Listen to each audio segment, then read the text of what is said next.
และบำเพ็ญดินโดยทำเพื่อ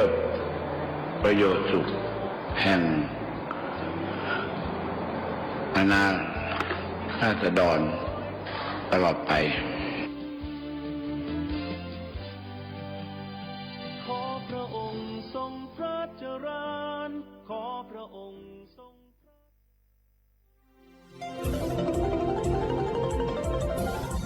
วิทยุแห่งประเทศไทยให้ความรู้คู่ความสุข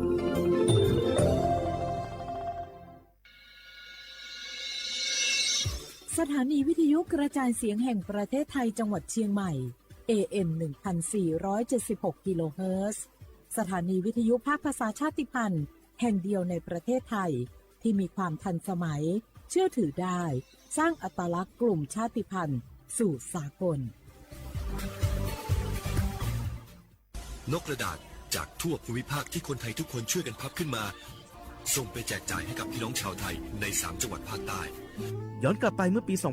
2547 รัฐบาลในสมัยนั้นมีแนวทางยุติความรุนแรงด้วยการเชิญชวนคนไทยทั่วประเทศพับนกกระดาษกว่า 62 ล้านตัวนำไปโปรยจากเครื่องบินสู่พื้นที่3จังหวัดชายแดนใต้เพื่อเป็นสัญลักษณ์ถึงการรวมพลังของคนทั้งประเทศที่ได้ส่งแรงใจให้กับคนในพื้นที่จังหวัดชายแดนภาคใต้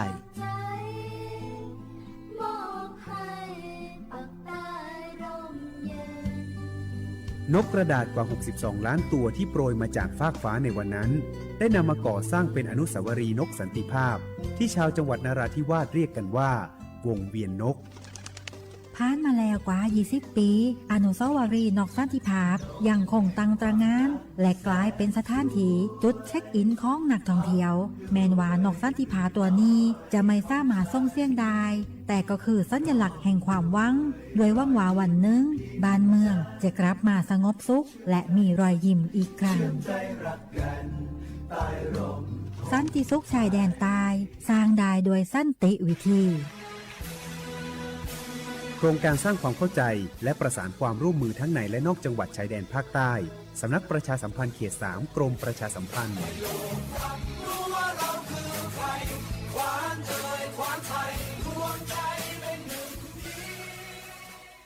ปุกกี้ดูนี่สิข่าวรับสมัครไปทำงานต่างประเทศเห็นว่าจ่ายทั้งค่าตั๋วเครื่องบินให้ที่พักฟรีแถมมีโบนัสตั้ง5 เท่าของเงินเดือนมีเงินส่งให้ที่บ้านสบายเลยแต่เขาขอค่าดำเนินการเป็นแสนใช่ไหมแล้วก็ให้กรอกข้อมูลส่วนตัวแอดไลน์สแกน QR Code ด้วยรู้ได้ไงอ่ะกำลังจะโอนเงินไปพอดีเลยก็ตอนนี้นายหน้าเถื่อนกำลังระบาดหลอกไปทำงานต่างประเทศรายได้ดีมีสวัสดิการเลิศพี่สาวฉันโดนมากับตัวเสียเงินเป็นแสนแทนที่จะได้โกอินเตอร์โห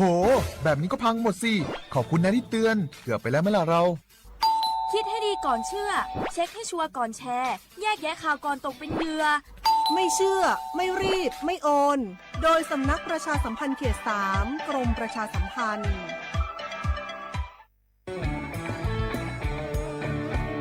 ชอบบรรยากาศมาพี่ชนแม่วันนี้ปาร์ตี้กันให้สุดๆกันไปเลยจัดไปไหมเมาไหมครับโอ้พ่อกลับบ้านได้แล้วเดี๋ยวพรุ่งนี้ก็ต้องไปส่งลูกไปโรงเรียนแต่เช้าอีกจะดื่มอะไรนักหนาเนี่ยนะตื่นไว้อยู่แล้วจะอะไรกันนักกันหนาขอสนุกกับเพื่อนนิดนึงไม่ได้หรือยังไงฮะเหนื่อยมาทั้งวันน่ะแค่นี้นะพี่ไปร้านอื่นต่อไปก็ไป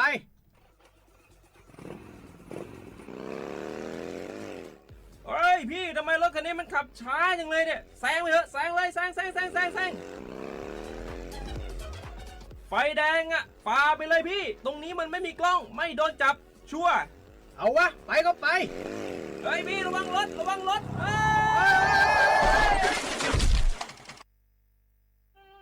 บนท้องถนนการตัดสินใจพลาดเพียงครั้งเดียวอาจหมายถึงความสูญเสียอย่าให้ความสนุกเพียงชั่วครู่กลายเป็นความเศร้าชั่วชีวิตด้วยความปรารถนาดีจากสำนักประชาสัมพันธ์เขต 3 กรมประชาสัมพันธ์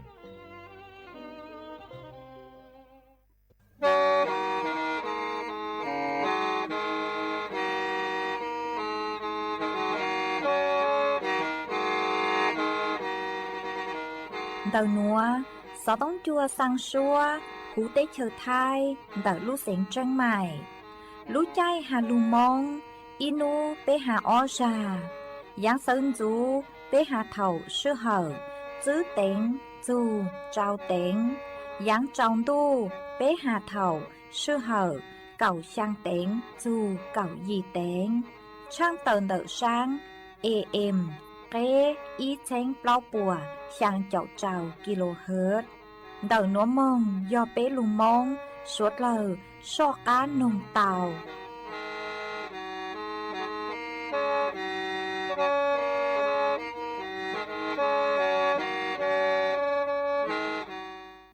ย้อนทรงอีจงหนาจุกตีนิ่งจางสวดเล่าจัวนูวันอาทิตย์นูตีแนงเก่าเป้ลูเป้ลินดูชงอ้อเชงจื้อปัวเจ้าเจ้ายีนูนวลย่างจัวลีเกแนงเก่าจื้อตูจากือกังนูนัวยอหลัวปีกีย่างจัวลีงเกแนงเก่าเจ้าตูจากือกังปีกียอร่างชงนัวยอนังชง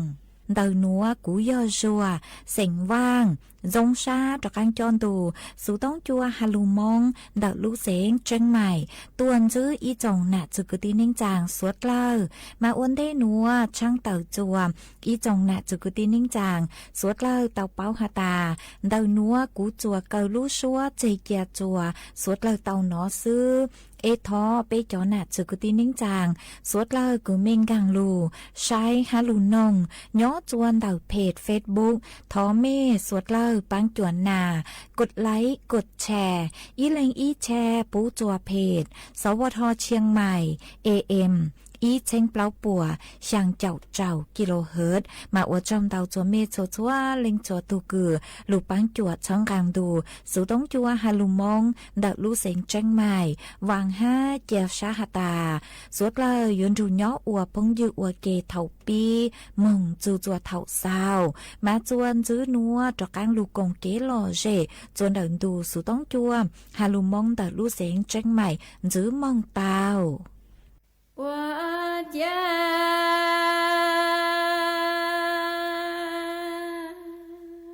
家乡内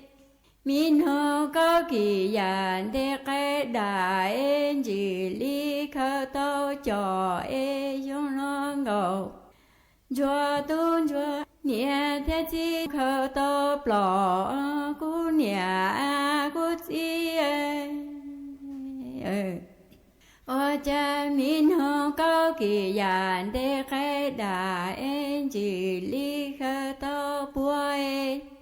cho nó ngồn chúa tôn chúa nhẹ thế chi và khâu tao tua cú nhẹ cú chi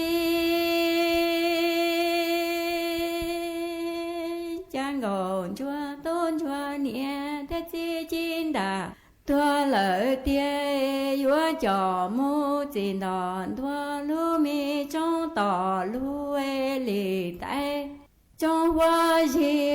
trên ngọn chúa tôn chuan cho lệ cứ lệ đi nhói hoa này sinh lờ cả yên tư chi trình nhẹ ý cô nhẹ cô chi cha nhẹ thế chi chín đà tua lợi tia vua cho mu chỉ đòn đua lu mi trong tỏ lu lì tay lu trong chúa trên ngộ chúa mi tôn chúa lệ cứ lệ thì nhỏ qua này sẽ cả ye tư chi trình ye ý chúa ni cú nhẹ cú chi chang cầu chúa tôn chúa nhẹ thế chi chín đà tua tan cho cú nhẹ cú chi chang cầu chúa ni thế mi tôn chúa ư chi mùa nhẹ mùa chi chê ư chi tao nọ cho tu xe tu cha ông qua mùa bao ơn cho lời tề nhòa xin nhé cô nhẹ cô chi 我将我做你的米动作，日记默念默记节，日记到哪擦都来我都接安过默帮我做的，我是小姑娘姑姐。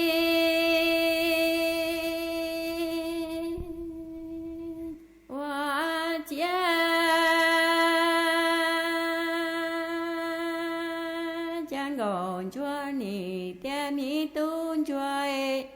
日记默念默记节，默抄了去的，这里播原度你我写的不包默开来个来的这里个来的波路姑娘姑姐。江狗，做点米动作，日记默念默记节节默抄了，去的在的播原多你我写的不泡沫开来个来的下来个来的播原姑娘姑姐。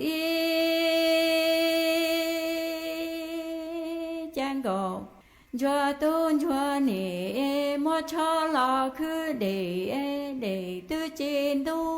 我写的不泡沫开来个来的了来个来的tự nhiên路姑娘姑姐江狗。做东做莫抄去的tự nhiên多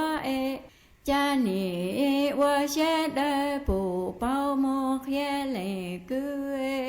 来的了来个来的tự nhiên我姑娘姑姐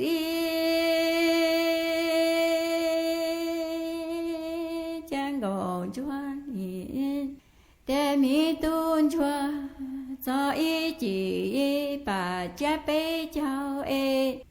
罗摩念摩记节罗那主罗那婆那度明宝故宝年轻里说罗的中包节你皮到母子vai số chữ lâu ít thọ khoa姑娘姑姐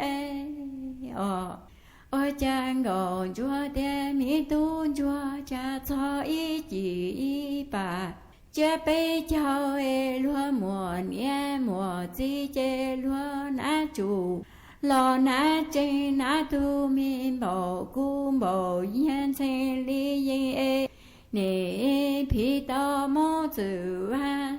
cha lúa tơ trồng bao phi tao mô chữ ha số chữ lâu ít thon thì cô nhà cô gì chẳng có chúa tôn chúa chỉ mùa nhẹ mùa chi nè nát tu khâu la tua xí li chúa tờ trồng bao che chúa chỉ tao mô chữ hai chúa chữ lâu ít thọ khoa cô nhà我家米动作寂寞年莫见你那度靠拉老距离近到中不我是到么子我说子老一当听姑娘姑姐我将我做你的米动作看作几多节对晚中的看作了有了有到一波我做的米动作我做动作几不几多么年一努了有了的主节 tư yo trình nia y chua ngọn chua mi tu chua cha ngọn chua ni hai sinh cả y tia mi tu chua cha cái chua chi tuổi tư vạn trong tia yo tao tua cha su tiên ngọn chua mi tu chua chi plọ chỉ tua muộn nia y nu lo dù lo tia dù chế yo trình nia y hiyo cu nia cu chi chi vua chi chủ lu cứ cao đuôi bà qua cứ cao thay do lệ tư dầu lia lia sang cao cho mu hai ni cha chi vua chi chủ lu cứ cao thay bà qua cứ cao đuôi lệ tư dầu lia lia sang cao cho mu khu cu nia cu chi cái bảo chế chua thế kiếm ba đông đỡ cho một trái không món nhá họ sẽ thêm bát thong là sẽ thêm bát bê trong bát có một trái bảo có lúc chế chua không món tàu bao giờ nhá họ ít dùng có một bảo có nhá họ application support cho line support cho tàuแล้วก็อยู่หมู่ถอก็รอพสตสถานีอนามัยลอนแต่จะเจชั่วเป๋าเจ้าก็ละเตาเที่ยวก็แจ้งผู้สต้องหมู่ถอเป๋าเนี่ยเขาสปสช1330กูเตาเทียก็จะสีก็ได้บัตรประจำตัวประชาชนและจะต้องด่าอวนบัตรถือไทยอวดเจ้าก็มั่วไม่เล่นบัตรก็ไปดูเจ้ามันเจเจ้าต่อจะเช่าว่าให้ตาลสนยังก็สับเป๋ามุสีหรือรู้เจชั่วว่ารู้เชิญย่อจินยาเจริญก็แดนเดาเจ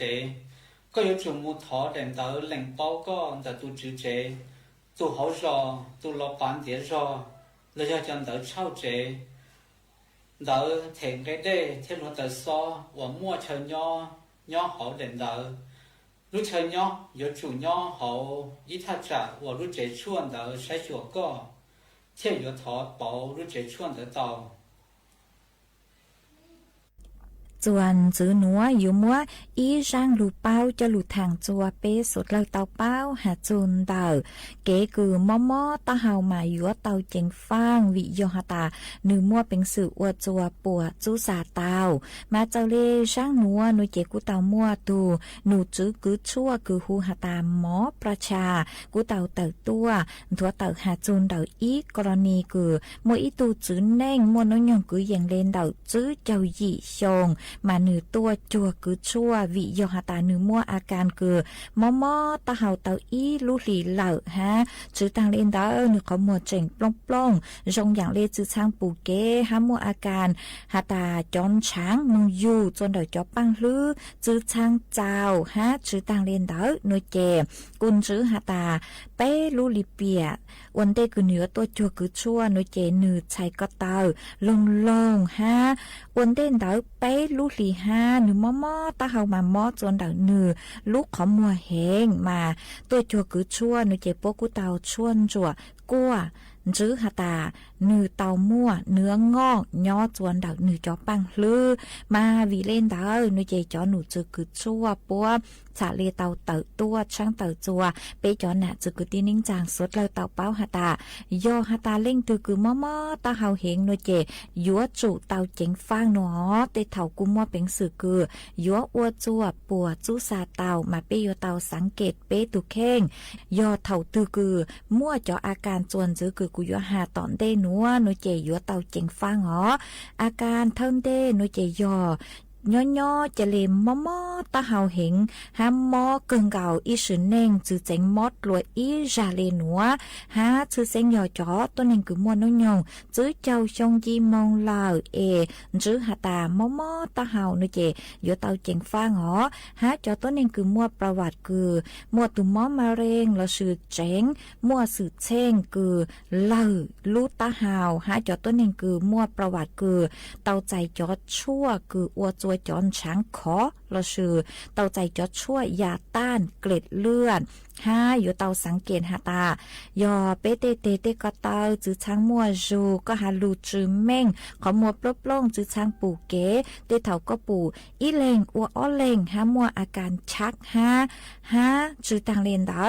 ภายในอ้อจูจัวไปลูลิเปียเอก็จะเลมอตะเฮาจู่ตัวเหล่าโนมายัวเตาเจงฟ้างอยอหาตาเถาตือกือเปเซ็งชาสังตัวกูตาฮาวมออีเจงกูเลนเดอมากูยัวจู่เตาเจงฟังอีอย่างเก่ายอหาตาเถาตือกือเปหลงเปาเปลูเจหาเจงมัวอาการมอตะเฮาโนเจยัวเตาเจงฟังอย่างเลหาตาเถาก็ยอกก็เจอก็มอตะเฮาเห็นกว่าก็มูปือเจจงเหล่าเลนเดอกูยัวจู่เตาเจงฟังยอหาตาเปมอตะเฮาเปมงจวนเดาเจชั่วเลยกูเจงจื้อจงมองเอาไปลูเจชั่วเราจื้อจงมายัวจู่เตาเจงฟังเหรอย่อจวนเดาจอต้นเองคือมั่วความดันเราชื่นช้างช้ากลัวอีปัวช่างเจ้ามองหมายยัวเตาเจ๋งฟางอย่างต่อกังเกอนัวเจหาตาย่ออีจะเลนจงปีเกียจะเลจงอย่างเลจื้อช้างเม่งเปเหล่าโนมายัวเตาเจ๋งฟางจออาการตั้งชอคือกูเตาหานัวนัวเจหนึ่งมั่วเป็นสื่อคือหาตาโยอวดจัวปัวจูซาเตาหัวเตเล่งนัวเจกูอวดจัวพิการเตามาเปอยู่จุเตาสังเกตอาการเตาเปตุแข้งยอมมั่วอาการช่องได้คือกูเตาหาตางนุเจมงจัวคือชั่วกัวใช้ตัวจงหาตาอยู่จอปังลือปมมัวเต็งเหม่งกลั้งกอเจือมากูมัวจะหลุดถังอัวเกเป้าเลยนัวจัวเปสดเลยเตาเป้าเลยนัว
不每路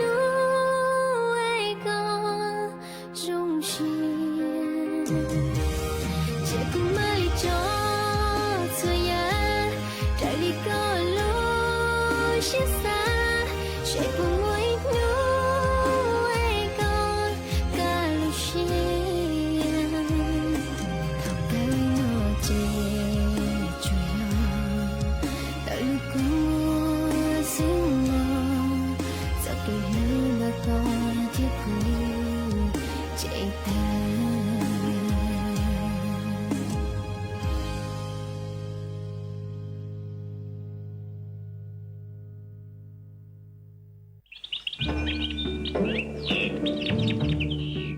lũ sáng tranh mày thó kế công tê suốt lờ chó lỡ lù sư bán chùa tí thái bán phú á ồn há chó phú chùa cử chư rồng luôn tờ kế lỡ sư lê lỡ há rồng lỡ lông khùa lỡ la lỡ tê vì do chó nụ chữ bố mua ma trà càn chữ bố của mua kế lỡ chữ nú tỷ y lũ y lìn đô xong ó chênh chữ bùa trao chào gì mong chu nú tỷ cầu chữ lũ chữ lìn đô xong ó chênh chữ bùa trao chào gì nữa do lên tư cứ dúa lỡ dúa chủ tàu lงทะเบียนท้อเก๋แข็งลุนเต่าจ้อหนูจื้อปัวผ่านระบบไฟดีอวนเด้ยอเล่งตือจื้อนองลูเจ๋งเหลา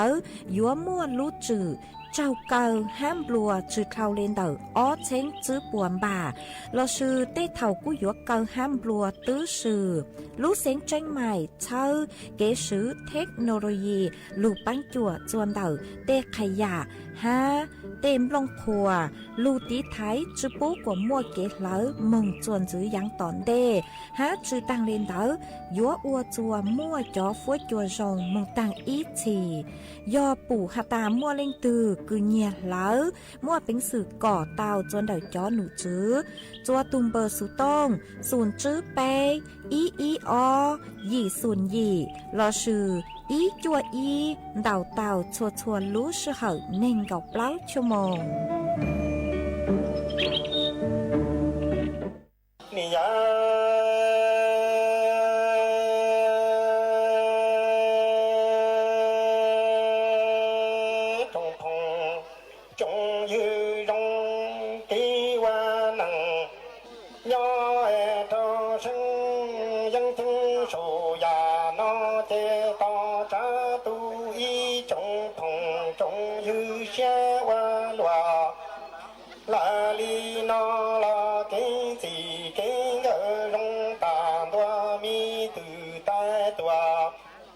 西中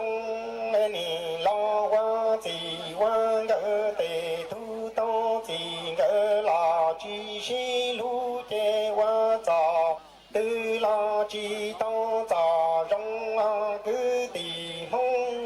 你老我能着样真手呀，看那你老我自我个中大多米中米到。给我能，要这样能得到这个垃圾穿西路的我ra得了，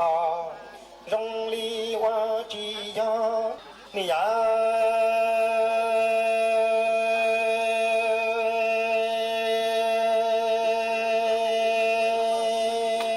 是能，那你老到这个垃圾西路，你老娘我这往个老冷都冷，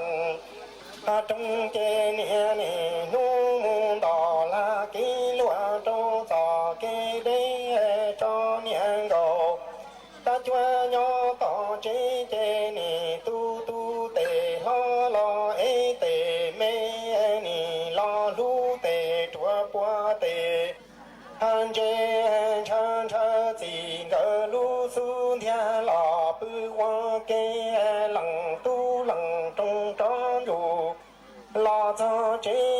主让把老中用老的苦记西路的提这家，把木头那么的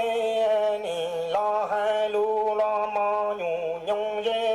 chế lò trô nương thế ni ya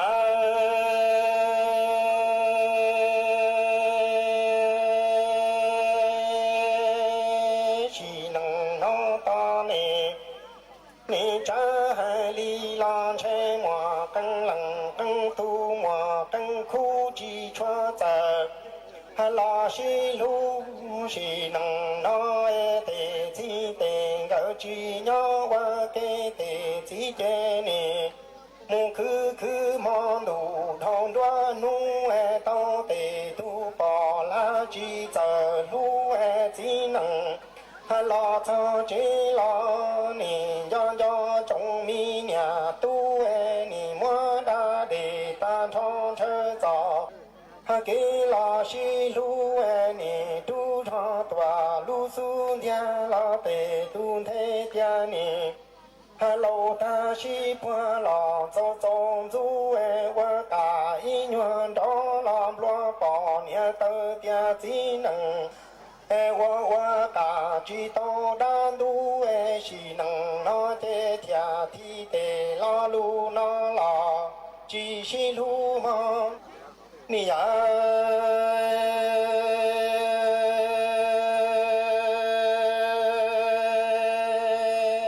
shi nang no ki gì la ki ga lăng tư la ni chân chơ la sun thia qua ki gì ki ga che ni chân chơ ta có la lu dong san ho có lu xoa loa tia chi nhỏ qua gì quan ga la cha lu toa chi nang no mo căng lăng lơ căng khu chi cha chi lu che la wa nang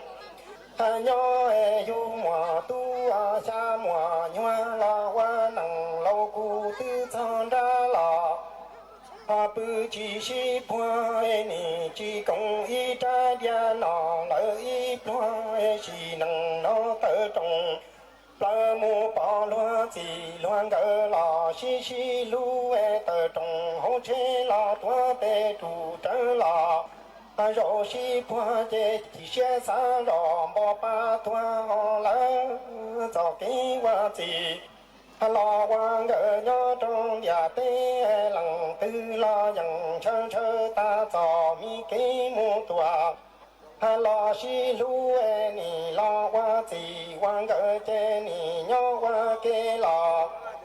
li sa cho dan du e thong chi mo te sa chi po te tu che chi nyo tia te chi nong cho shi phai no zong ai la shi pu e tia li chi nyo khư có mo nhà ba có mo cu a mo te khu chi hàng gỡ chế là qua nằng lâu tế cụ yu mò sai tu la tê ký chế sân trong ký trong đủ chi lu chi nằng nó e ni lo qua nằng lâu tế cụ la thia li tơ trong pa mu pa loa chi loan gỡ chờ lo chi lu e ni do kiang đại như lo shi pu chế thia linh chơ chơ lo cái gì cái ngỡ cho cái lo shi lu mơ ni ya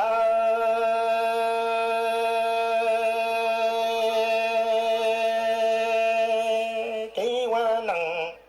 ta nho e cho số nằng chế tu xia cha e yo cái shi tu số lu cha shi nằng nó trong mi bỏ nhà cho tu nè xia chỉ năng nó chế ya chỉ năng tô bỏ nhà chỉ lu chế chỉ gì ta sa tia chỉ năng nó bỏ chỉ lu chuan bỏ ba nè trong bỏ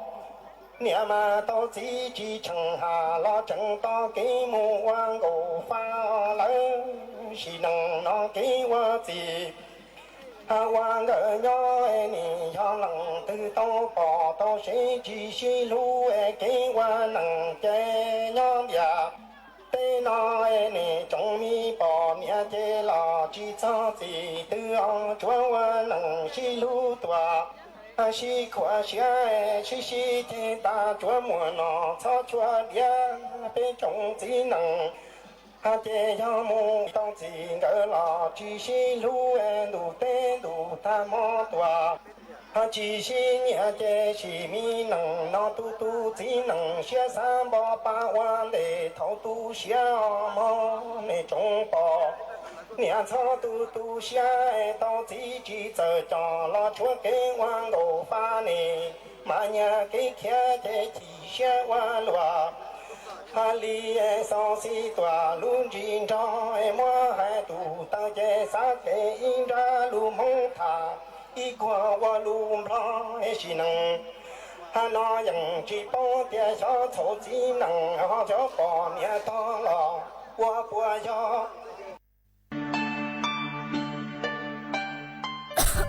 ดูหนัวฟัวจัวจือรงเลย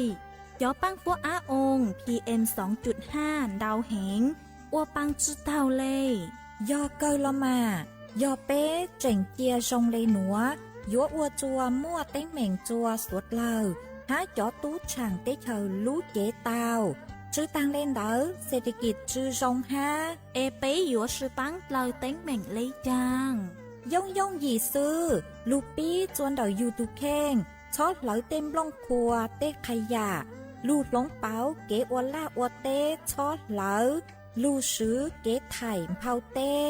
มัวเต็มล่องครัวลูอวจีเจ้าลูซื้อปังตีไถสัวเตอยอปูมั่วเก๋เหลาหาจัวจอหนูจื้อเจ้าหน้าที่มองซื้อปังตัว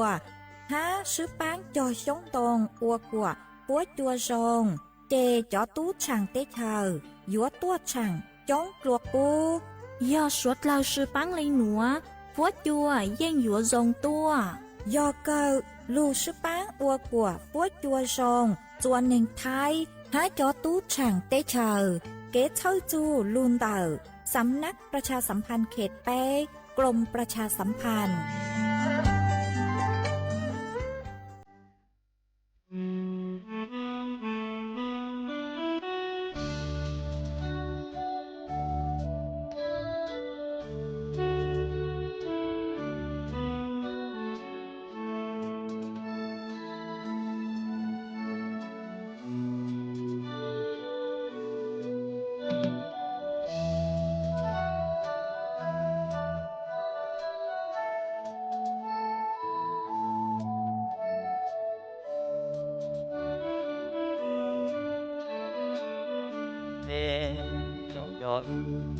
lại lỡ đi cho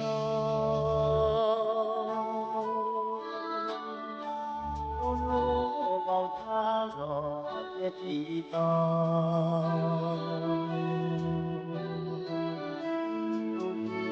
ở sau nhà phải có ngông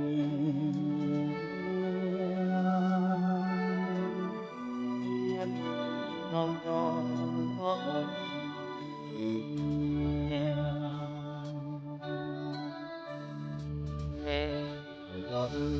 lại nói gì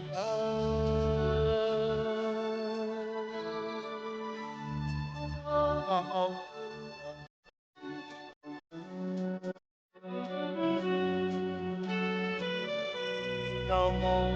và thờ có đủ cho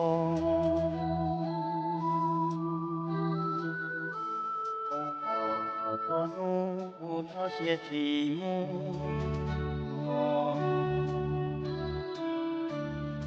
nó chỉ tao cũng có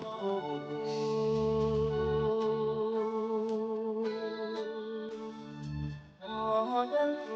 sẽ khắp cả đời nơi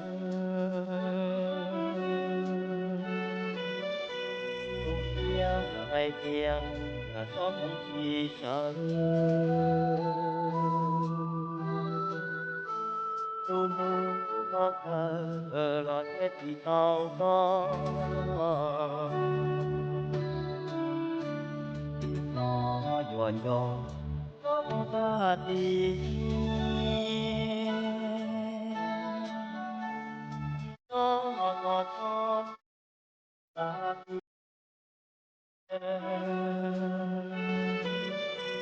trong lòng nó còn lại chút đi mà đi nhà xưa cao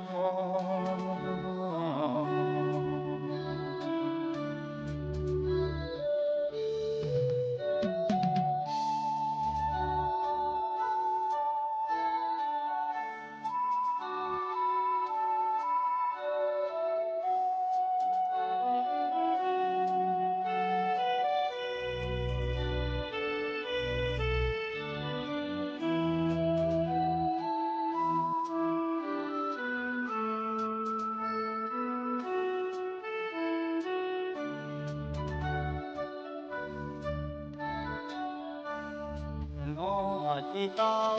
có phụ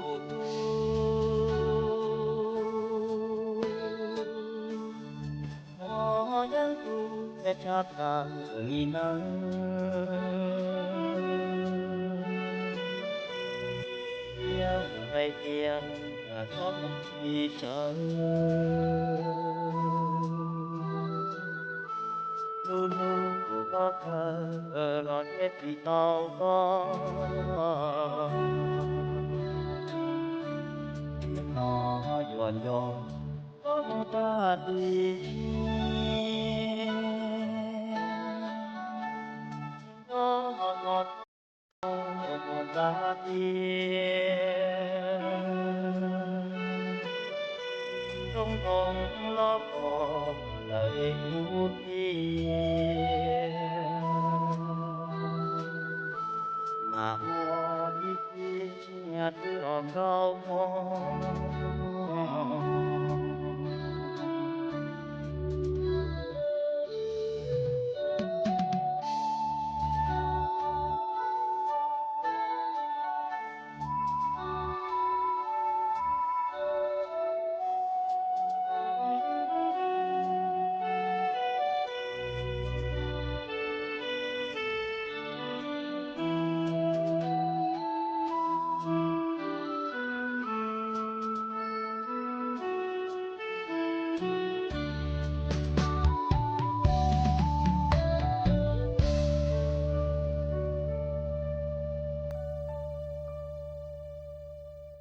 chủ kế lưu kế chính cả để rong tôi yang gọi là lưu ý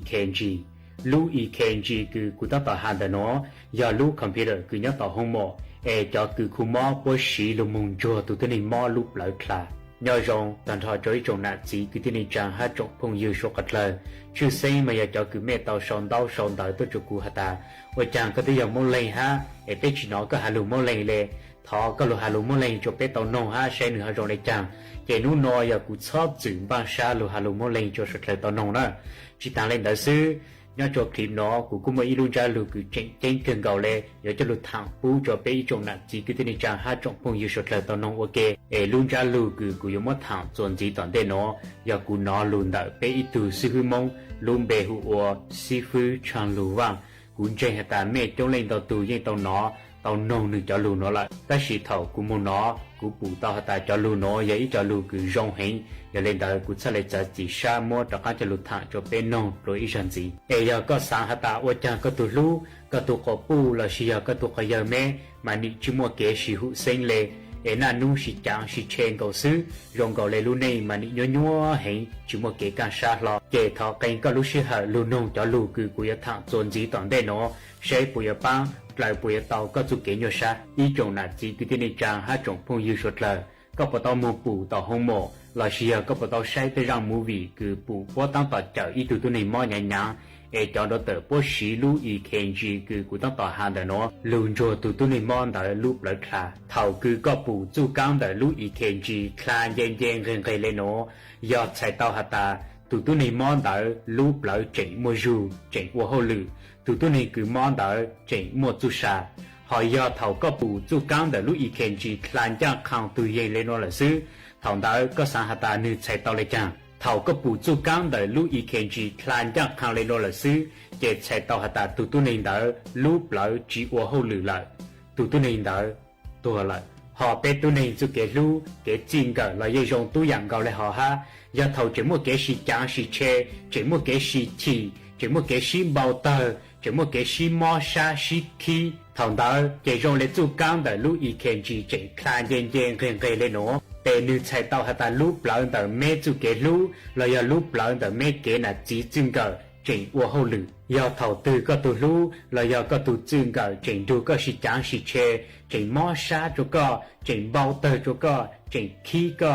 แต่ตัวอย่านึกเจ๋งลูก็นึกเจ๋งเชิดจุก็หานึกเจ๋งสังก็แม่จีคูแม่จุเกลูchỉ khu mê lu này có rong có ru vàng minh có ru là giá tòn đê e thầu có mong ô tê yang chỉ rong chỉ ya có mong ô yu kế nữ cha lê hà có nữ cha lê chế có nữ cha lê mò sa nữ cha lê khí e mẹ cha lê tàu xí chẳng xí chế tầm mù lê có chính cả sa để có sa ta chế yu lê họ để chế ya chỉ lu yu e có cha lê nhô sa sư ta chỉ khởi trên ta do mỗi ít đồ cứ chế yu lê nó yu cha lê bao chỉ khu yu từ khi yu cha lê bao ta khó nói yu ở ya khó nói yu ở chỉ ya lại e yu cha lê yo châu chỉ khu yu từ khi có rong có ru là giá tòn đê họ ya thầu từ có ô yu kế ô chủ ô chỉ ya là nữ chỉ hà có lê nữ chỉ chế có lê có một khó từ là nữ chỉ khí chỉ mò sa có lê thầu đó cái tiền nữ chỉ lu có lại e có một khó từ là nữ cha lê chỉ châu chủ có yếu ô lan chỉ là nữ cha lê chỉ cuốn chế có lại thầu đó để rồi lấy chủ cao để lúc ý kiến chỉ khăn cao khang lên nó là sư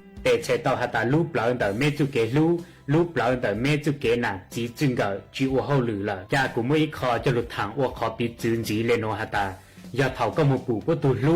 tụ có bù là xìa bố tụ có giờ tăng tỏ một ô tê dạng chỉ rong xử lệ thẳng luôn cao thẳng luôn trâu hậu danh hậu chua ô tu sang tu nhà từ在有包哈lử lử dạng cứ chỉ rong có bộ khí có bộ mò sa có bộ bao tờ có bộ mông du nữ sĩ hà có bộ mông chế nữ hà có bộ chạy chẳng lưu này chú kể lưu bộ chùa do hà ta nữ chỉ có tụ lưu chỉ có tụ chừng gạo chỉ có chế tụ này chỉ có tụ chênh tụ dễ để có những chữ cuốn chế nữ lệ do vì lấy cha có hai chữ cuốn chế nữ vì hà ta nữ tự chỉ tụ cứ có lưu có tự chỉ lưu nữ có những bao hà ta do ô lệ họ để lưu này chú kể lưu yếu bộ yếu chỉ kể trò nhẹ yếu trâu tên mình ta chỉ có những chữ một thể nữ lệ có những chữ một hà nữ ý lưu lệ vì hà taจะรู้ในปัวเลยยันรู้ในปัวจะย้อนจี้เกจจ่อเหย่เลยยันจ่อเหย่จะย้อนโจเต้เหม่เลยยันโจจนหนึ่งซื้อหอยาเถาก็มูโอเตอย่างจีโจเลนเดอรอโลหรือเล่หรือตัวโลยจีลูหาก็จีเชก็โลยจีมอชาก็vì ta bố thìจีลูก็ตัวคือโยหาก็โยเชก็โยมอชาก็เกี่ยตัวคือก็ลูยาก็ตัวจืดตุงก็ซื้อหาเลโนจีต่อใช้หาตายาเล่นแต่เด็กคุณอาจีตัวชีเชเห็นจังแต่ยาคุณอาจีคือชีลูช่างฮาลูเนี่ยยยงช่างนึกจียาเล่นแต่นะยาชีเชคลาวละเรากูยย้อนจีต่อว่าเกจีสังชีลูละหอยาจิโมเกชีจังชีเชจิโมเกชีโคคาเลโนเรากูยจีเป้าพัฒนาจีคูลูเนี่ยก็ยงก็รู้เลยฮะยาเล่นแต่ว่าถูกเขาตื่นแต่หาคันแต่ว่าอยู่เกเขาตื่นแต่จีคูอย่างแต่ว่าจียงเขาตื่นแต่ชีเชคันแต่ซื้ออีจงน่ะจีคือที่ในจังหาจงพูดอยู่สุดเลยchỉ thọ mùng trời lúc này dạng khang lên nô lo lên nè, cơ nó cú thọ có xuất lên du quan trọng hả ta, cú nát chỉ cứ xí lú chang, ha cú nát chỉ cứ rong chang, chỉ là cú nát chỉ cứ chỉ tao xí chang xí che, ha chỉ tao mua tên mình lo lên, ta xí cú nát chỉ cứ luồn trời chang, giờ cú nát chỉ cứ chỉ có mua cái chỉ xí hủ sa, xí chang xí che. mua tay mình đông bộ lệ từ lò, giờ sĩ ủ, giờ sĩ rằng gì, ha sĩ bang tổ chủ cái lũ có đua khó, nhỏ ở kề mông tàng ý chỉ. Lũ nó cụ thọ lùn chi suốt lời sau cho chơi lên nó sư, cụ vàng ha cha sa ta thọ suốt lời lùn nông tàng lời, suốt lời ở giờ sĩ lũ trong ô tô, ha suốt lời yon chi cho chủ cái nó ăn nhớ rong, đợt nó cụ yon cụ, bên mà lệ sĩ chi lo nhớ cho lũ sĩ hở cha chuẩn gì toàn tên nó.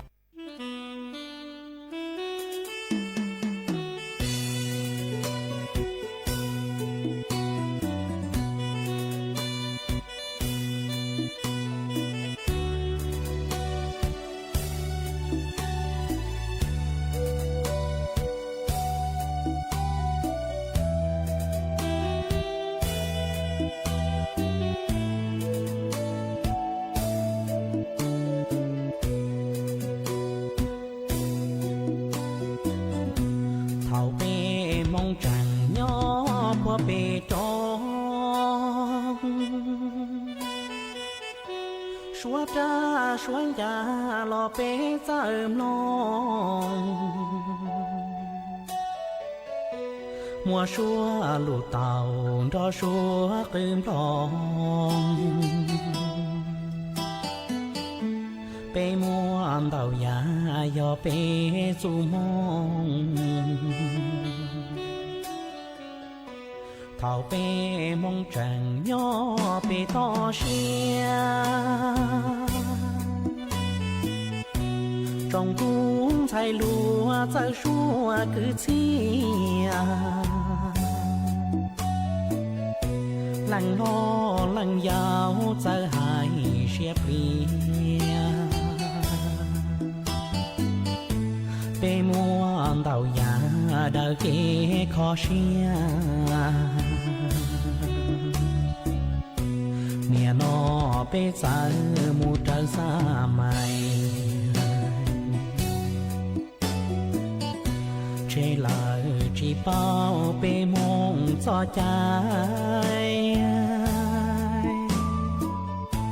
mua rong trả lo chỉ cho lại lại mua rong xua cứ chia lo chỉ cho hai thâu chong thia mòn để muốn thâu nu pe mong bao chu bi lo ru ru ro chua cứ chia thia pe lo lu bi lo bi bằng thọ ni trong mu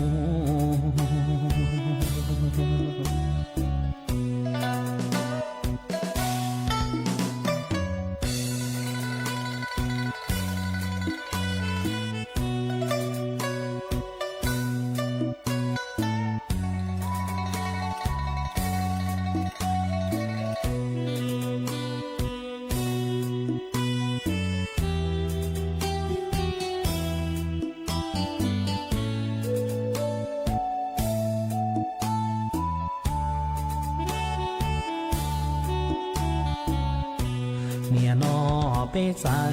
mu trở xa mày chế lời chỉ bao pe mong cho trái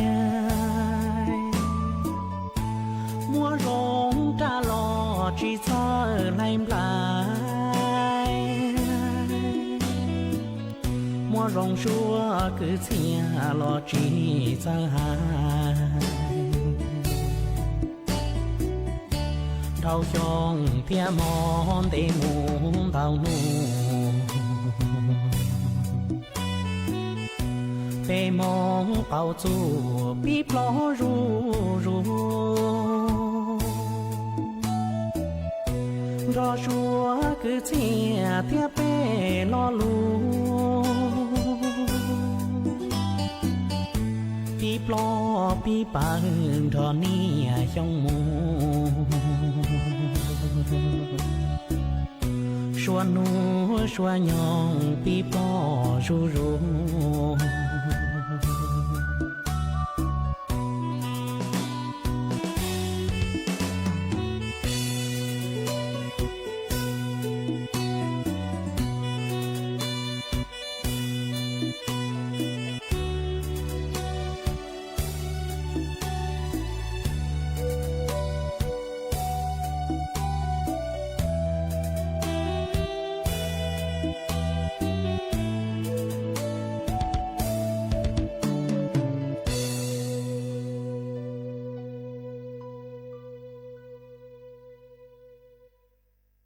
ý chồng nà chữ cứ tin nín chàng suốt lờ lú sư hở cu tứ yúa tăng lờ chè cuốn chạy mê suốt lờ mừng chùa lú sư hở bảo lê nụa sư ế bê mảng trọ cáng lù sướng dứt lùa chua nâng đù sú tông chua hà lù mong đã lú xanh tranh mài tàu chua thầu tăng kỳ sơn dũ lú sư hở chữ tên chù chua trao tên thầu giáng tròn đu lú sư hở cào sang tên chù chua cào yỉ tên mà nú nụa ua trong đào chua mê chua chua lên chua tù cử cô bán chua chân càng đồ sú tông chua hà lù mong đã lú xanh tranh mài ha ế thó của mê chua lên chua tù giữ kế no càng nhỏ rồng mua kế càng xa nhỏ rồng suốt là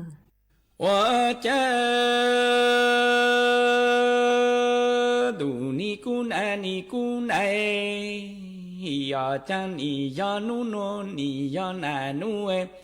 กูยอนาอีจาตูกูลีมัวราปังชาลูลีตาวโนจอลูคูหาจูกู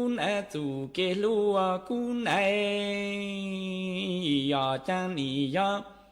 นูโนโยยอนานูเลตัวโกตา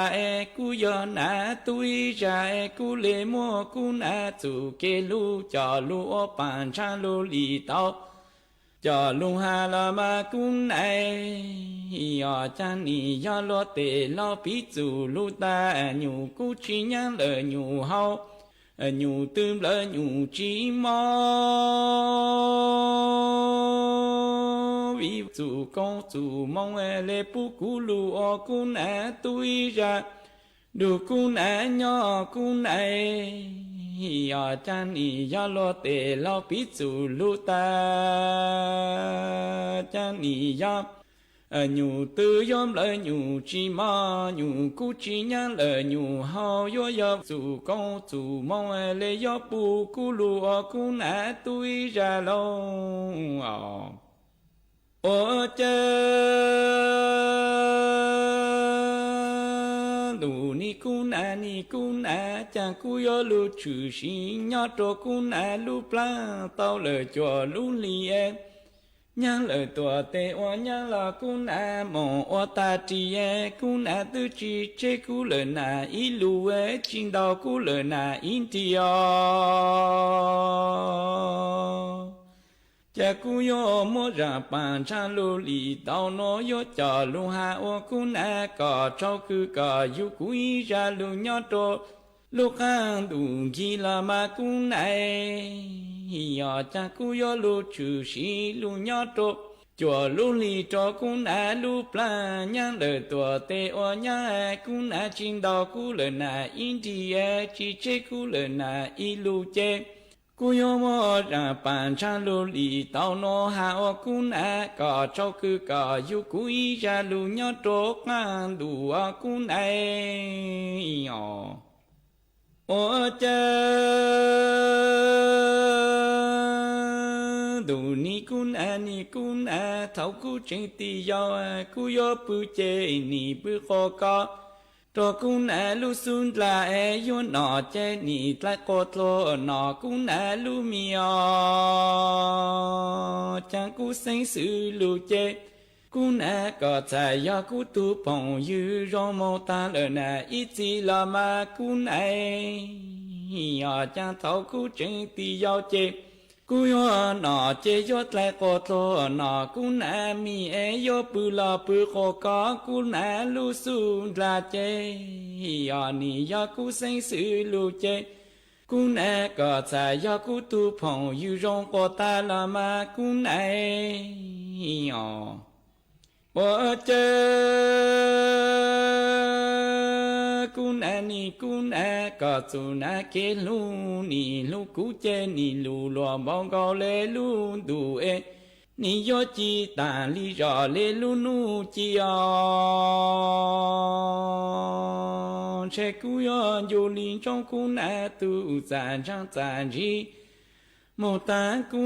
อิชิลามากูยอจังนี่ยอกู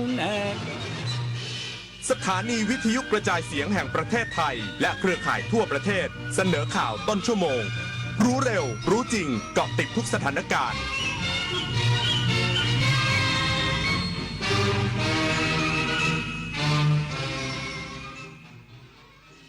รับฟังข่าวต้นชั่วโมง 6 นาฬิกา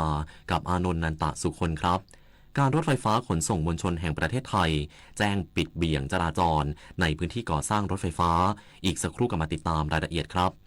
สำนักงานวัฒนธรรมจังหวัดอ่างทองร่วมกับกลุ่มจังหวัดภาคกลางตอนบนจัดงานใหญ่ภูมิศิลป์ถิ่นวัฒนธรรมลุ่มแม่น้ำเจ้าพระยาป่าสัก 28 มีนาคมถึง 3 เมษายน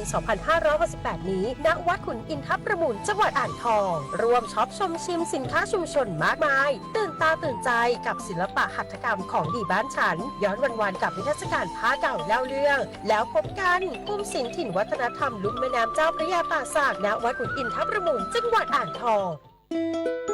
ศูนย์อำนวยการใหญ่จิตอาสาพระราชทานเชิญชวนเยาวชนและประชาชนผู้รักการถ่ายภาพส่งภาพถ่ายและคลิปวิดีโอสั้นจากโทรศัพท์มือถือหรือกล้องดิจิทัลเข้าประกวดชิงรางวัลในหัวข้อกิจกรรมจิตอาสาส่งผลงานได้ตั้งแต่บัดนี้ถึง31มีนาคม2568สอบถามรายละเอียดได้ที่021634639ร่วมถ่ายทอดเรื่องราวจิตอาสาผ่านเลนส์สร้างแรงบันดาลใจให้สังคม โอกาสสำคัญระดับโลกของไทยกับการเปิดบ้านต้อนรับผู้นำ7ประเทศสมาชิกในภูมิภาคอ่าวเบงกอลโดยการเป็นเจ้าภาพและเป็นประธานการประชุมสุดยอดผู้นำ BIMSTEC 2025 ระหว่างวันที่ 2-4 เมษายนนี้ร่วมกันจับตา Bangkok Vision 2030 วิสัยทัศน์แห่งอนาคตพลิกโฉม BIMSTEC สู่เศรษฐกิจสีเขียวยกระดับการท่องเที่ยวและสนับสนุนนักธุรกิจรุ่นใหม่สู่เวทีระดับโลกมาร่วมกันเป็นเจ้าภาพสร้างอนาคตใหม่ที่สดใสไปด้วยกันมันอยู่เบื้องหลังคอยชี้นำคอนเทนต์ในโลกออนไลน์น่ากลัวมากมันคืออัลกอริทึมที่คอยคัดเลือกเนื้อหาที่เราชอบให้มาปรากฏซ้ำๆน่ากลัวก็เพราะว่าหากไม่รู้เท่าทันเราจะรับข้อมูลด้านเดียวและมีอคติรู้ทันอัลกอริทึมอย่าให้อารมณ์ร่วมที่มีในเนื้อหามาบดบังสติปัญญาอัลกอริทึมจะไม่มีทางเก่งไปกว่าเราการรถไฟฟ้าขนส่งมวลชนแห่งประเทศไทยแจ้งปิดเบี่ยงจราจรพร้อมปรับเปลี่ยนเส้นทางการเดินรถประจำทางขสมกเพื่อดำเนินโครงการก่อสร้างรถไฟฟ้าสายสีม่วงช่วงเตาปูนราชบุรณะวงแหวนกาญจนาภิเษกตลอด24ชั่วโมงระหว่างวันที่24มีนาคมถึง31พฤษภาคมนี้การรถไฟฟ้าขนส่งมวลชนแห่งประเทศไทยหรือรฟม.แจ้งว่ากิจการร่วมค้า ITD NWR MRT ผู้รับจ้างงานออกแบบและก่อสร้างอุโมงค์ทางวิ่งและสถานีใต้ดินโครงการรถไฟฟ้าสายสีม่วงช่วงเตาปูนราชบุรณะวงแหวนกาญจนาภิเษกสัญญาที่3ช่วงผ่านฟ้าถึงสะพานพุทธมีความจำเป็นต้องปิดเบี่ยงจราจรบริเวณคลององอ่างคลองรอบกรุงถึงร้านรุ่งกิจทวีเพื่อดำเนินงานก่อสร้างกำแพงกันดินอาคารปล่องระบายอากาศที่4ระหว่างวันที่24มีนาคมถึง31พฤษภาคม2568ตลอด24ชั่วโมงมีผลให้รถโดยสารประจำทางและรถส่วนบุคคลไม่สามารถสัญจรผ่านได้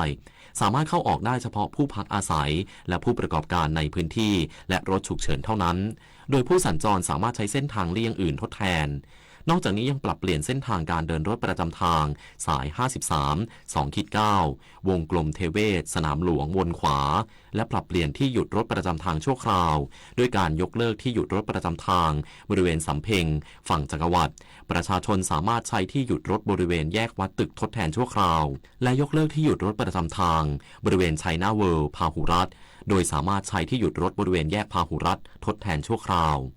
ทั้งนี้การปิดเบี่ยงจราจรเพื่อดำเนินงานดังกล่าวอาจทำให้ผู้ใช้เส้นทางไม่ได้รับความสะดวกในการเดินทางและอาจมีเสียงดังรบกวนพื้นที่บริเวณใกล้เคียงในวันเวลาดังกล่าวดังนั้นหากไม่มีความจำเป็นโปรดหลีกเลี่ยงเส้นทางขณะที่การดำเนินโครงการก่อสร้างรถไฟฟ้าสายสีส้มช่วงบางขุนนนท์ศูนย์วัฒนธรรมแห่งประเทศไทยการรถไฟฟ้าขนส่งมวลชนแห่งประเทศไทยแจ้งเบี่ยงจราจรบนถนนเพชรบุรีบริเวณแยกราชเทวีถึงบริเวณปากซอยเพชรบุรี13เพื่อยกชิ้นส่วนสะพานข้ามแยกราชเทวีสถานีราชเทวี OR08 เฉพาะช่วงเวลากลางคืนระหว่างเวลา 22 นาฬิกาถึง 4 นาฬิกาตั้งแต่วันที่ 24 ถึง 27 มีนาคมนี้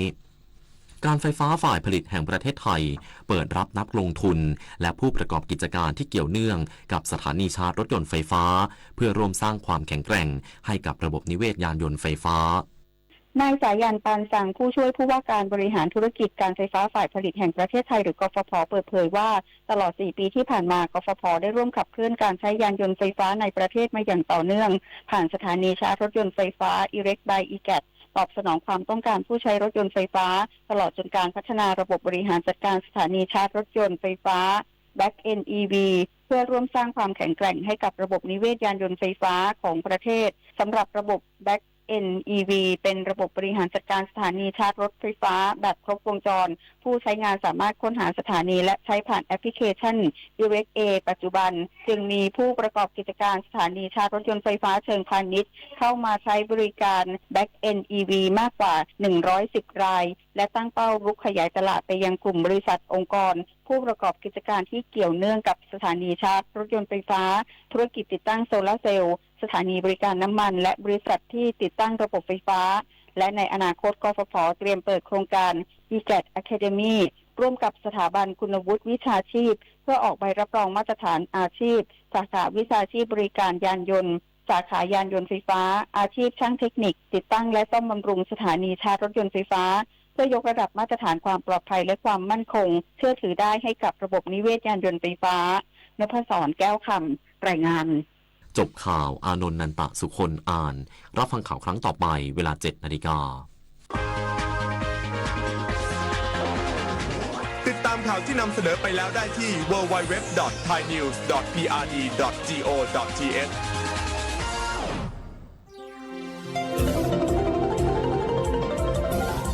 วิทยุแห่งประเทศไทยให้ความรู้คู่ความสุข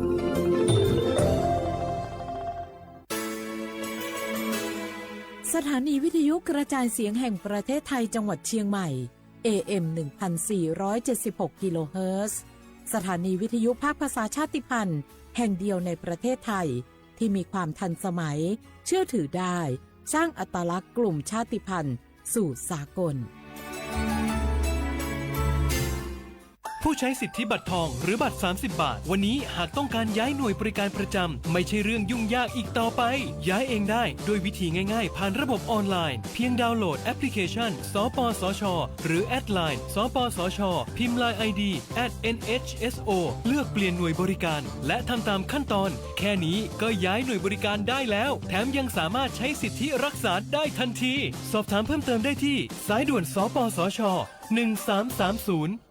ข่าวดีผู้มีสิทธิบัตรทองหรือบัตร30 บาทที่อยู่ในพื้นที่กรุงเทพและปริมณฑล5จังหวัดนนทบุรีปทุมธานีสมุทรปราการสมุทรสาครและนครปฐมหากเจ็บป่วยทั่วไปพบแพทย์ออนไลน์ได้ครอบคลุม42โรคพร้อมจัดส่งยาถึงบ้านสะดวกรวดเร็วไม่ต้องรอนานอยู่บ้านก็ใช้สิทธิบัตรทองหาหมอได้เพียงเลือกรับบริการกับ4แอปพลิเคชันได้แก่แอป Saluber MD แอป Clinic แอปหมอดีและ LINE Totale Telemed สอบถามเพิ่มเติมสายด่วนสปสช1330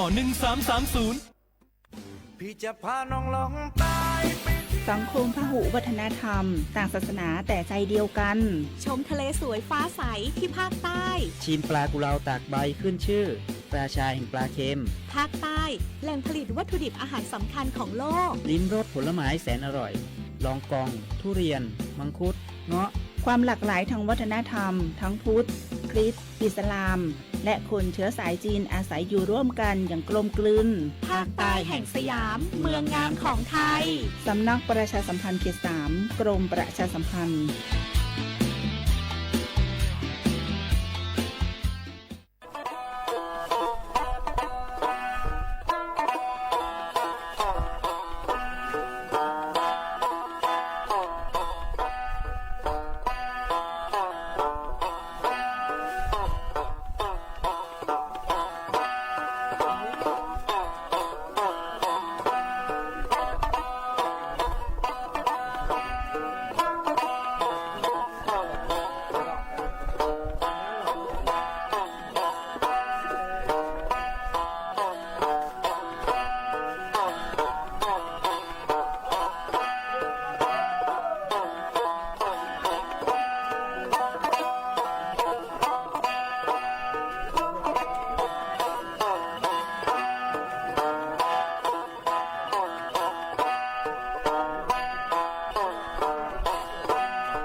你弄么别，我女你的路人了，弄你嘛苦瓜我的自由啊，你女的是我的肉，让妈咪都妈咪，阿里为是弄的福个巴拉塞。su ni sho wan ni te no se lo do ni te mo chi chi lu liu ni te su mo ti ro cho me za ti ro le de ale me sun te mi le de da se mi le ke ma da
za ti ro nga mi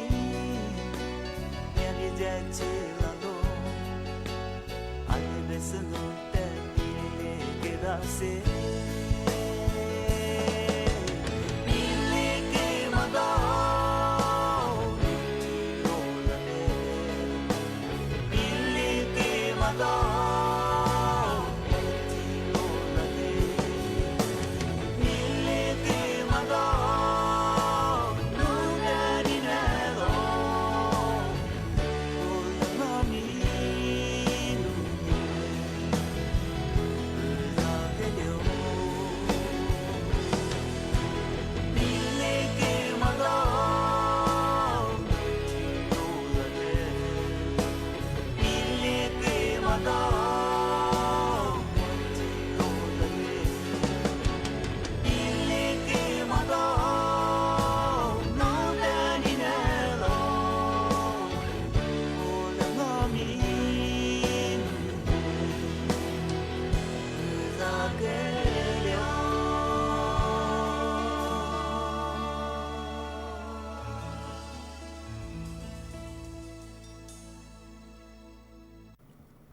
เสียว่าปลาข้านี่แน่จบโมควานีเจโมอาวลิซุงโอโดดซึตะควาไปแล้วอาวลิซุงโอปากากุงโอบัญญาทาจิ้มหมายงานสถานีวิทยุกระจายเสียงแห่งประเทศไทยจังหวัดเชียงใหม่ว่าโดยจะเอาวิทยุโดยจะมองบัญญายี่ระบบยา AM ยี่ความถี่ของเบอร์ติตุลิฮาฉีดสึโชขึ้นกว่าโดยจะที่ยินทาวฟิสบัวคือไลฟ์สดยังไงยืดชื่อเพลงว่าคือสวทเชียงใหม่ AM 1476วังงาเอารายการลิสงไม่ยังคือที่มูลคืองาอันนี้มุขวานีสามโมคือถือขวาด้วยเนี่ยคือสมมุขวานีจิโมที่นี่มาคือนีขวานาที่นี่ขวานีนาเนี่ยเสดงงานี่เมที่เอาลิสุอาบังมันยานีห้านีจือลีนีนี่เป็นที่มาคือหลูนีงา一口你都你真话口阿乌里说阿爸一黑你妈我和帕拉嘎อาทิตย์ปัญญาโวไทยอาบางปัญญาคือนี่วิธีมาสาหาญีจื้อสาญีนี่วิธีมาคือวันอาทิตย์ที่23นั่นนี่ถึงมาตัวงงไงพศก็คือ2568ที่คมง่าลีฮับไปลาวงปัญญาเทศกาลไงสงกรานต์ปีใหม่เมืองวันที่13ถึง15เอาที่หมายว่าคือญาติจัดงานทีนี้ย่างง่าอาทิตย์บ้างงปัญญาโครงการไงตรวจเช็ดสภาพรถไง20รายการฟรีแบ่งไงเจ้ามาสาธยาโครงการขนส่งเจร่วมกับคีพายไงเจ้าย่านหน่วยงานรัฐเจกระชงไงมาญาโครงการมาที่ร่วมยิ่งคือตรวจเช็ดสภาพรถไงยี่จื้อรายการที่ตรวจเช็ดอย่างบ้างไงมันก็คือ20เนี่ยคือหมากกูงอเปิดที่ตรวจเช็ดบ้างไงวันที่15สงานลีหา45สถิติเปียงงงของอาทิตย์บ้างงมันยังปีขว้างมาไอ้เราเดี๋ยวบ่เฮงตัวยังไงอะไรแล้วมาเข้าร่วมโครงการที่ตรวจสภาพรถยังไงปีขว้า20รายการฟรีบ่เฮตรวจเช็ดนางงเอาปีขว้ามาลงสงกรานต์จะไงปีใหม่กิจไปจะว่ากับบินช่องปัญญาวิยาว่าพยองปัญญาไงลงมาอยู่มาคือมือซ่าจงปีขว้าลุยยองว่าก็คือมูยาพอหมอยิงปัญญาพยิงช่องปัญญาโลเตียยิงไงวันยิงกับตัวยิงกับเชงอะไรมาเบียร์นั่นแหละก็คือชาปะลึชาวุกมีความชาช่องที่เรียกมายิงปัญญาปีขว้าว่าคือเปียวเจ้าไงลูเชียเจ้าจะก็จะบากว่าลูเชียก็เลยไปหึงจะเจอความไงกว่าจะเจอเราทุกตัวพันยิงลูกพาเบียงมันยังยี่ชาละคือก็เข้ามาคือความเหี้ยทัวร์มาคือสวยชาละคือเวลาชาละมาคือยิบฝืนเนี่ยที่นี่เหี้ยที่ตัวมันง่ายช่องอะไรยิ่งเหมือนสมมติเป็นสิเหตุตัวเสียช่องปีความนั่นหรอกคือพาเบียงมาคือใจเยี่ยอะไรว่ามาคือส่วนโลชิงกว่านู่นจะยังมาคือส่วนค่าเดินทางกว่าค่าเสียเวลาตรงค่าอะไรที่บ้านมันจะช่วงปีใหม่ช่วงที่วันสงกรานต์ปีขว้ายาวพากับเบียงมันยังเดินทางข้ามต่างจังหวัดโลนี่สักชั่วโมงพอช่วงมันยังยังโลเขาแต่กับกูนี่กับเชยตัวสภาพรถยี่โลเชื่อของยังสักปีขว้าที่มายิบทาเชลังวันนั้นแบบกุยหัวว่าจักว่าที่เบื่อเบียงจักว่าลูกเชมหลับส่วนจักว่าเกลียเบียงโลเบียหลับช่วยยี่ลาวมันจะเป็นอย่างขึ้นยังช่วยจ่วยเพราะขึ้นยังสิบระยะที่เป็นสำนักงานกรมการขนส่งประชาชนมาเที่ยวปีใหม่เมืองช่วงสงกรานต์โหลดใจยี่ยี่กับกูยิงกับเช่20รายการเปิดทีเดีกูที่ตัวเชี่ยบ้างช่วงที่ถึงบางมันช่วงปีใหม่สงกรานต์จังมันโหลชื่อสงมันมาดูตา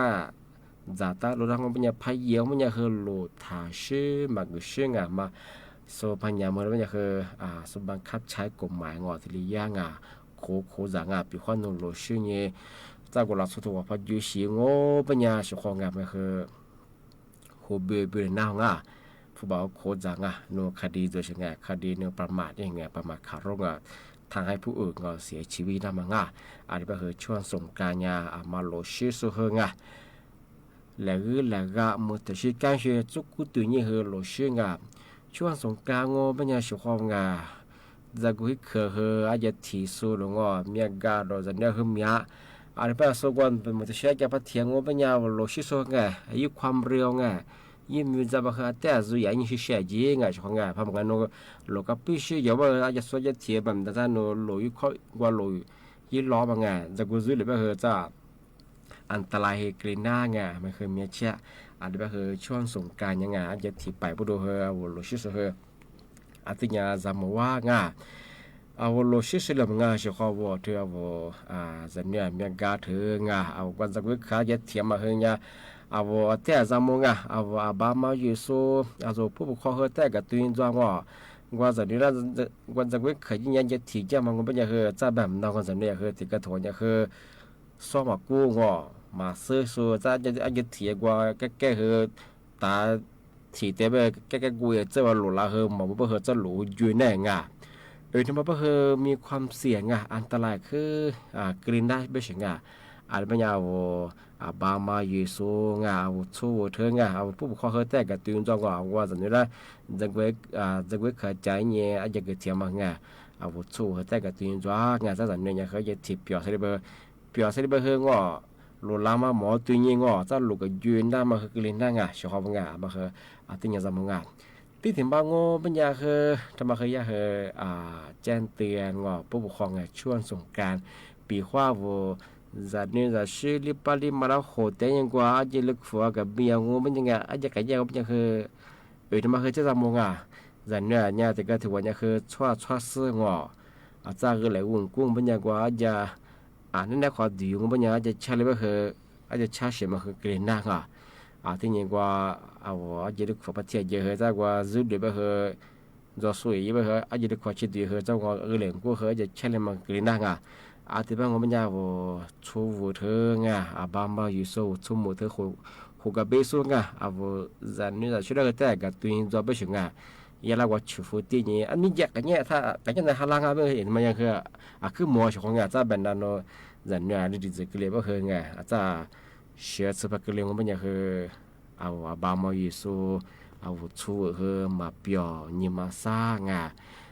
กุลีพักเกลียงมันยังคือแก้ไขมันน้องที่ปัญญามากลีเดเจ้ามันยังคือมาคือจู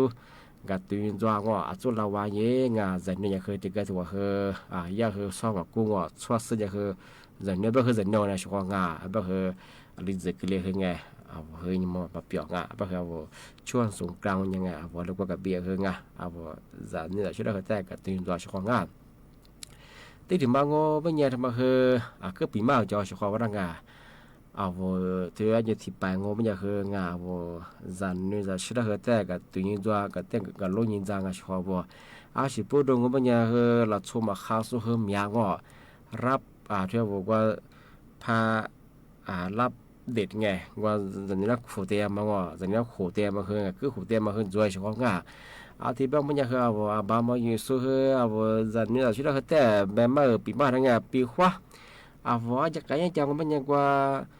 พงแปลกหน้าเราชมมาสู้ละเบียเกยนี่ป้าเกยหลงกริ้งกว่าที่คือหัวเตียมาที่สิพายีเรามันยังคือจันเนี่ยแล้วคือแต่ที่แบบมาแต่แจ้งเตือนได้ไหมเบ่งชิของสิบที่แบบมันยังคืออันนี้ก็เราคือยึดข่าวจุดชิงสงกายจงมันยังคือที่จันที่จงสุขุมที่มันคือมิชาชีพมันคือจันนี่แล้วขู่เตียมาคือจุยป้าเกยนี่น้ำมาคือน้ำโคน้ำกำมิลาขู่เตียคือขู่เตียมาจุยที่เป็นอย่างเขา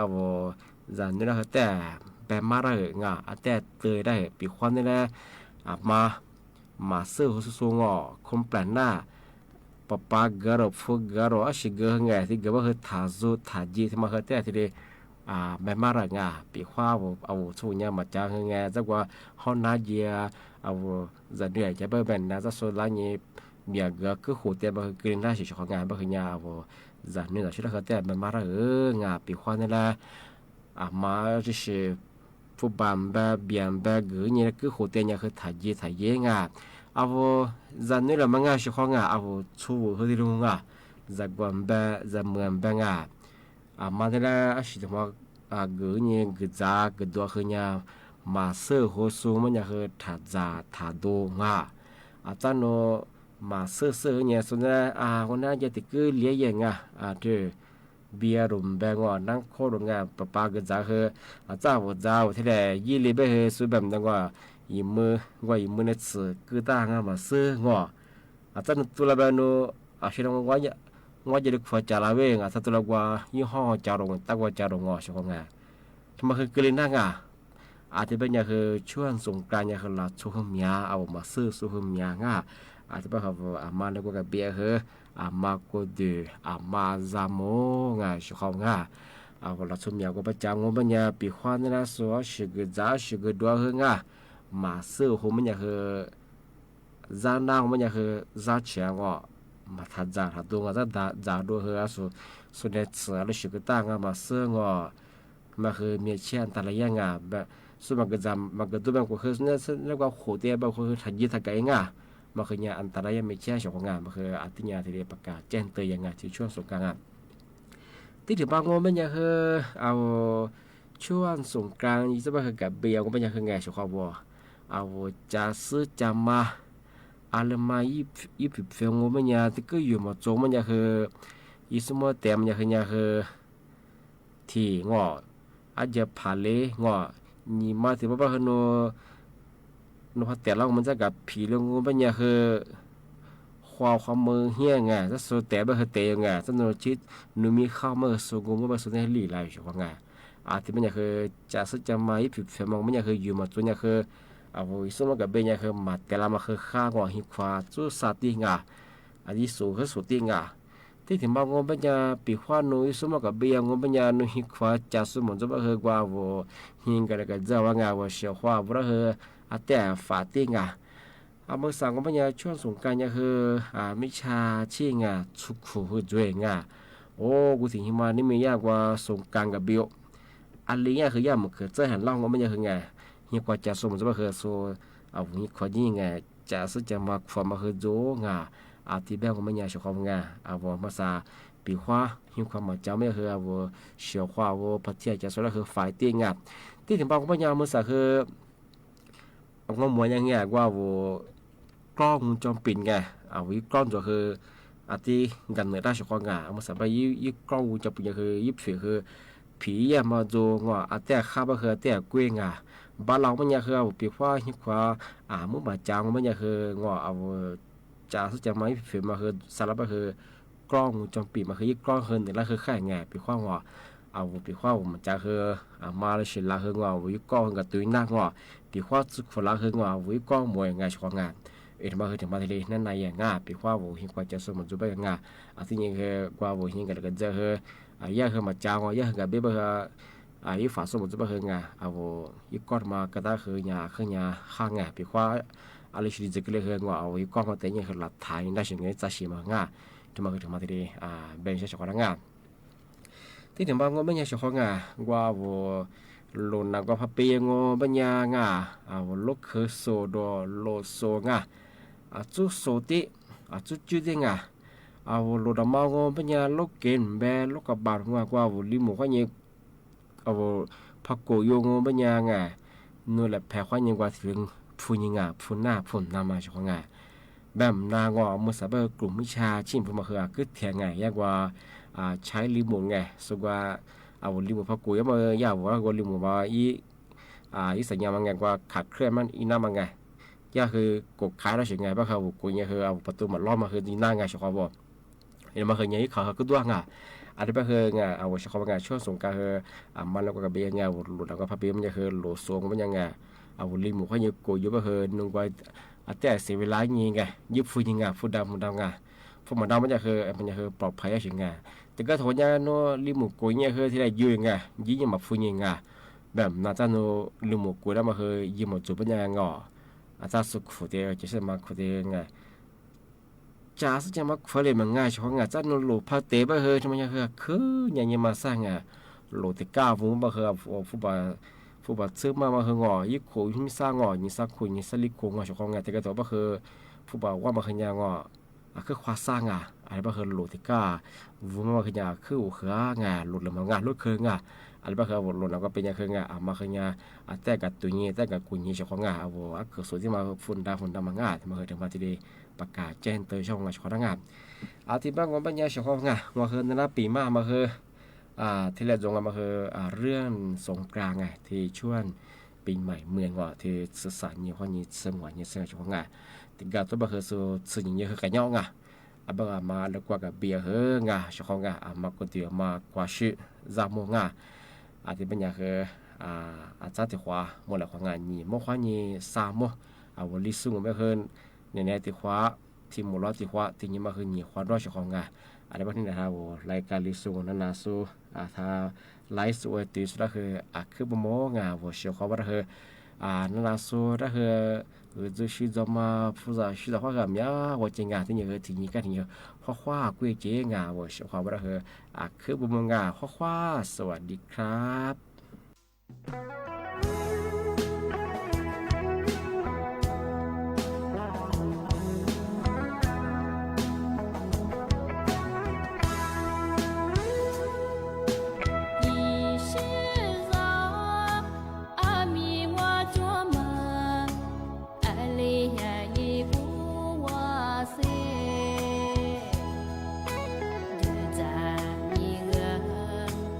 Amanya so majo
这次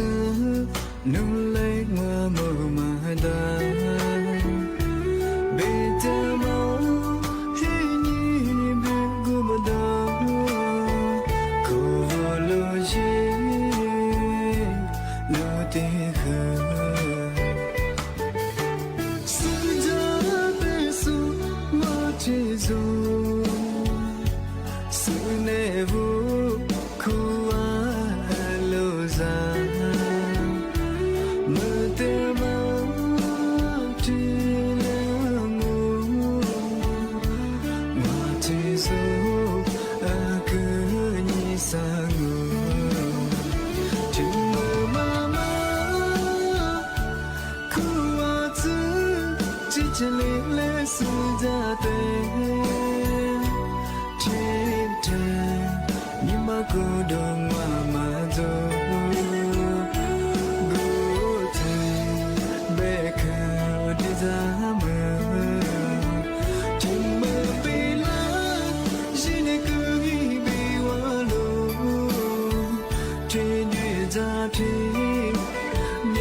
这次努力我没买单，别的梦是你别顾不到，可路线路的河，试着对诉我接受，是内无苦啊路上。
铁瓜铁瓜哇，我谢谢你生，你我手，我啥茄子瓜一多少，来花。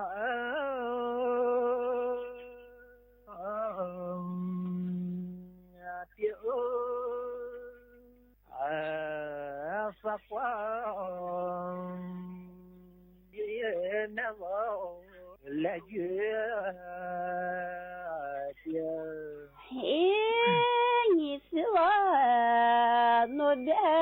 啥钱子快多少？来快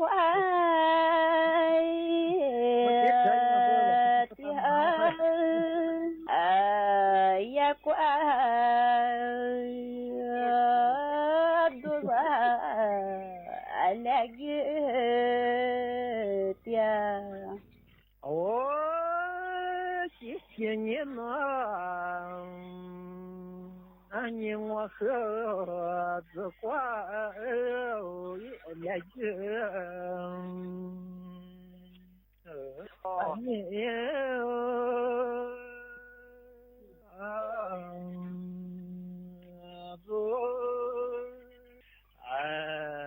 子花来的毛三呀子，我别拿我的个来快的嘛，三爷子来月的嘛，三爷子。谢谢你呢，你和三年我的多，也别走，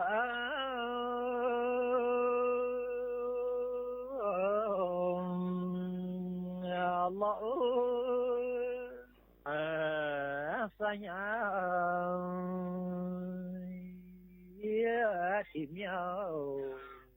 多谢了，你是我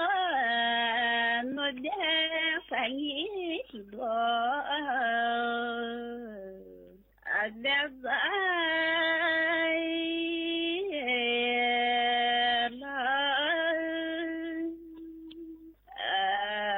翻译天面。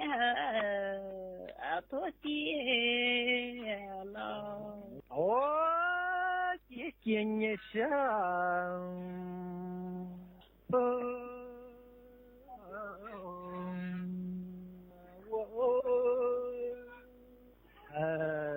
多谢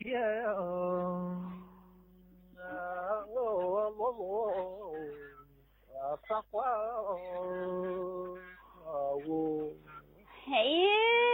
你是我弄的在么子乖我多点露露也乖我。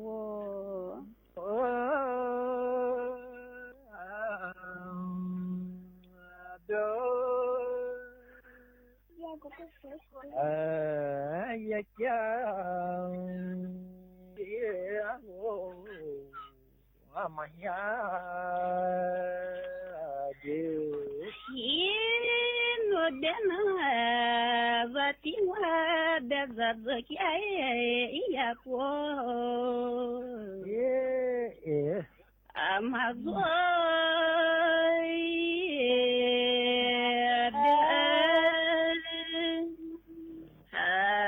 也讲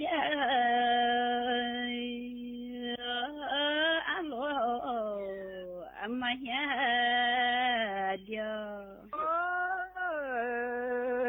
Кисти Гуамани дедзя я пом алила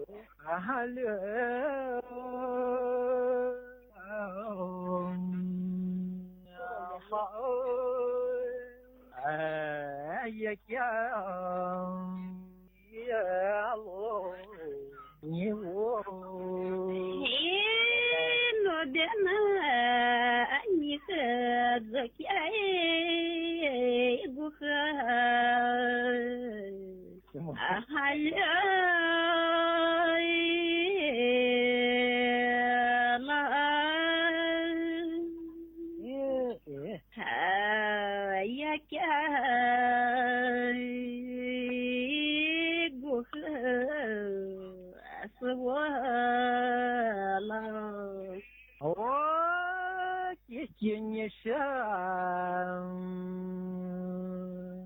Они бедзавя за мой дня, амаса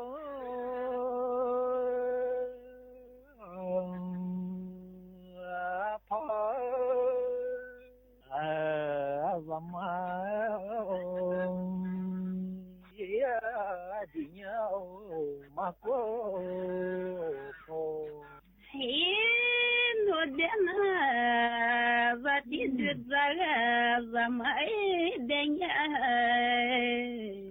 ай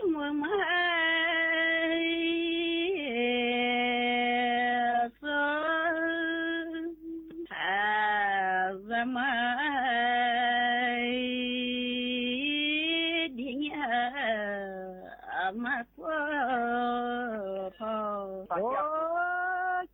не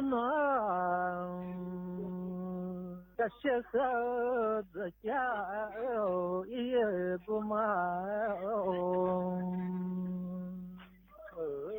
азата я тяу и гума азата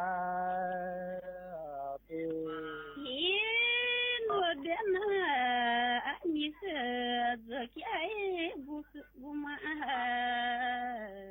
затай.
รังหรือ NCD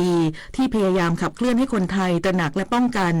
นอกจากนี้เป็นโอกาสอันดีที่จะเผยแพร่ขนบธรรม